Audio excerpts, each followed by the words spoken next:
ہوا یہ کہ میں ایک سفر میں گیا، ایک صاحب تھے، وہ دھاگا پڑھتے تھے اور قد کے برابر کہتے تھے دھاگا لے آؤ، اور دھاگا لا کے اور پھر پڑھتے تھے اور پھونک مارتے تھے، اور لوگ ان کو ہدیہ دیتے تھے۔ اور بعض اوقات یہ بھی کرتے تھے کہ میں دھاگا دے رہا ہوں تجھے اولاد کے لیے،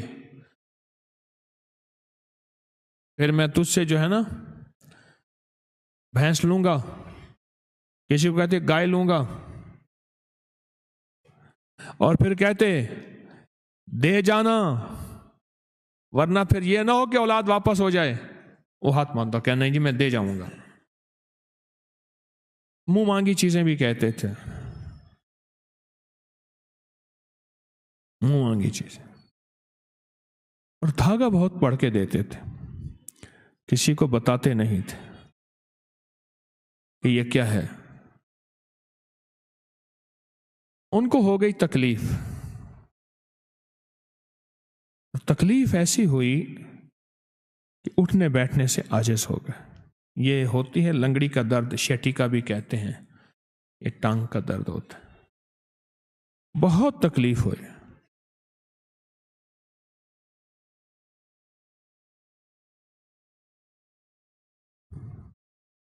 میرے پاس آئے، میرے کہنے لگے یہ تکلیف ہے۔ میں نے کہا ٹھیک ہو جائیں گے، پر وہ دھاگے والا عمل لوں گا۔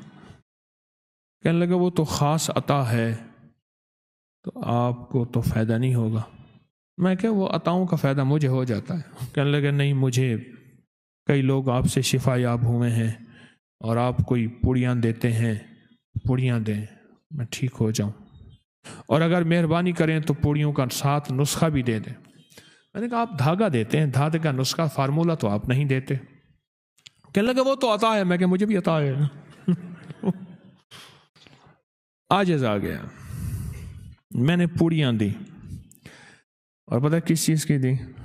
گوند کی کر، گوند سہانجنا، دیسی اجوائن، 3 چیزیں۔ گوند سہانجنا جسے مورنگا کہتے ہیں، آج کل دنیا بیچاری مورنگا، گوند کی کر، گوند سہانجنا اور دیسی اجوائن، ایک ایک چھٹاک لے لیں، باریک پیس لیں، آدھی چمچ یا 1 چمچ صبح دوپہر شام یا صبح شام۔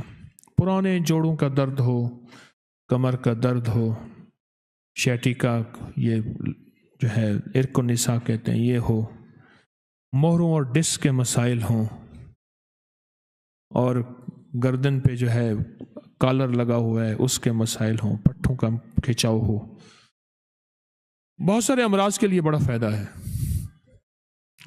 میں کئی عرصے سے مسلسل اسے بتا رہا ہوں۔ میں نے یہ پوڑیاں بنا کے دے دی، میں نے کہا یہ آپ کھائیں، آپ کو فائدہ ہو جائے آ جانا، پھر میں آپ کو نسخہ دوں گا، آپ مجھے اپنا فارمولہ دے جانا کہ دھاگے پہ کیا پڑھتے ہیں۔ یہ پوڑیاں دی، میں نے یہ نہیں بتایا اس میں ہے کیا۔ خیر آئے تو بہت فائدہ تھا، سیدھے چل رہے تھے، کچھ تکلیف ابھی باقی تھی لیکن بہت فرق تھا، جو چل نہیں سکتے تھے۔ کہنے لگے بہت فائدہ ہے، اب یہ اس کا نسخہ لکھ کے دیں، اس کا فارمولہ لکھ کے دیں۔ میں نے کہنے لگے وہ میں لکھ کے لے آیا ہوں۔